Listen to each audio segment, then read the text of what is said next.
These are the PlayStation Move controllers. Just kidding. These were modeled in Dreams. These are the real PlayStation Move controllers. I bought these in a used game shop to try and improve my sculpting skills. I had used the DualShock 4 controller for modeling previously. However, in my experience, it proved to be far too unwieldy to properly create anything more complex. So in an effort to try and get into sculpting properly in Dreams, I decided to splash out on a PlayStation camera and some V1 Move controllers. However, whether or not they were truly worth the investment is a little bit more complicated. Let's get into things. So here's our little Made in Dreams mascot, Kuma, sculpting a head using the Move controllers. The link to this creation, which is mine, will be in the description below. But let's start off with the negatives and then end on a good note with the positives. To start off with, the PS Move controllers are seemingly out of stock in many parts of the world, and that's a problem at a crucial point in Dream's release window. You've got to realise that we've been waiting on this game since the PS4 reveal event in February of 2013, where the Media Molecule devs were shown flailing around some Move controllers like it was the coolest thing in the world. And Sony's really not doing a good job of trying to sell us on the added maneuverability of the Move controllers by not manufacturing any at all.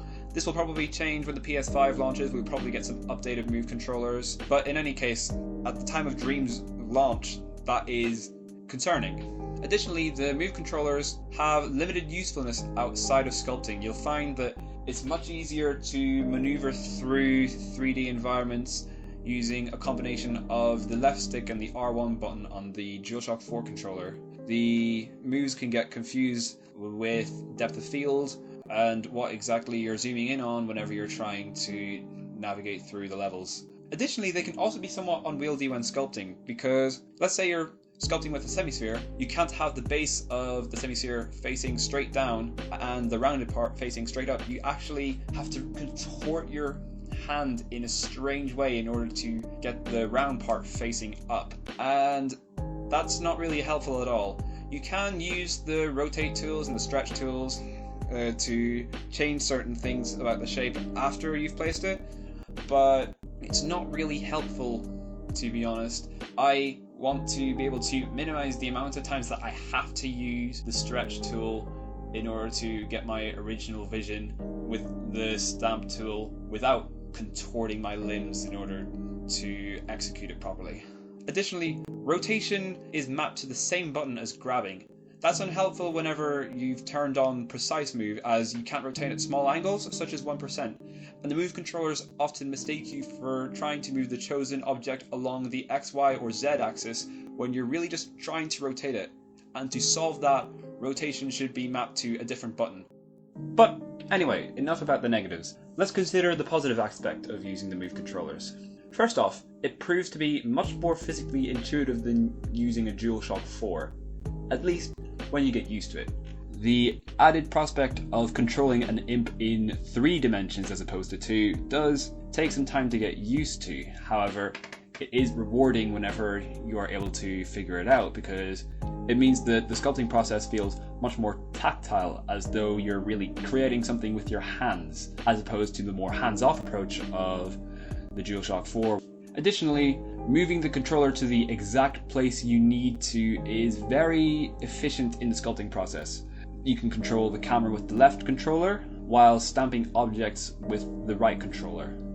And being able to do the two of those at once is very convenient, actually. Rotating the camera with the Move controllers is very intuitive, and actually it's somewhat fun.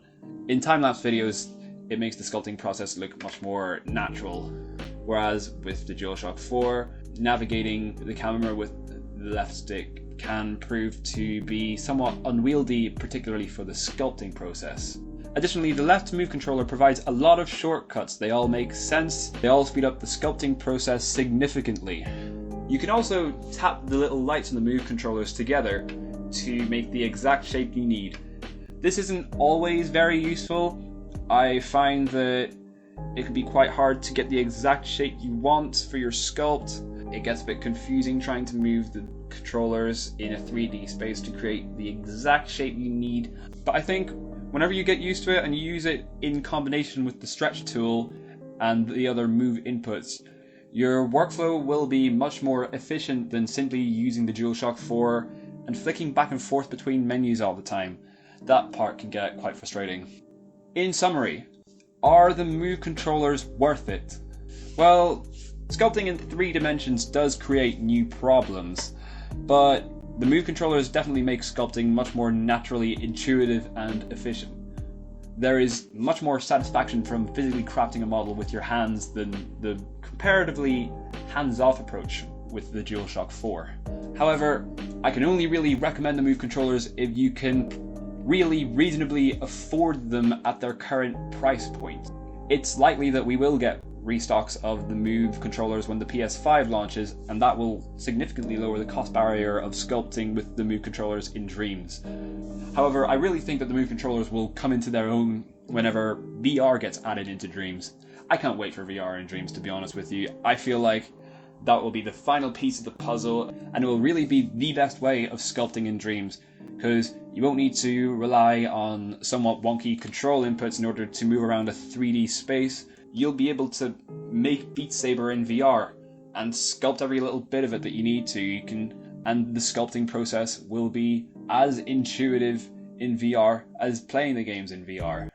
So yeah, not to go on too much of a VR tangent, but I really think that the Move controllers will be significantly more useful whenever VR launches. You could even say essential. In any case, those are my thoughts on the Move controllers, and I want to start putting this much effort, or maybe even more, into my upcoming videos. So hopefully you'll stick around for them, and let me know what you think. I want some real feedback, you guys? Okay, I'll see you.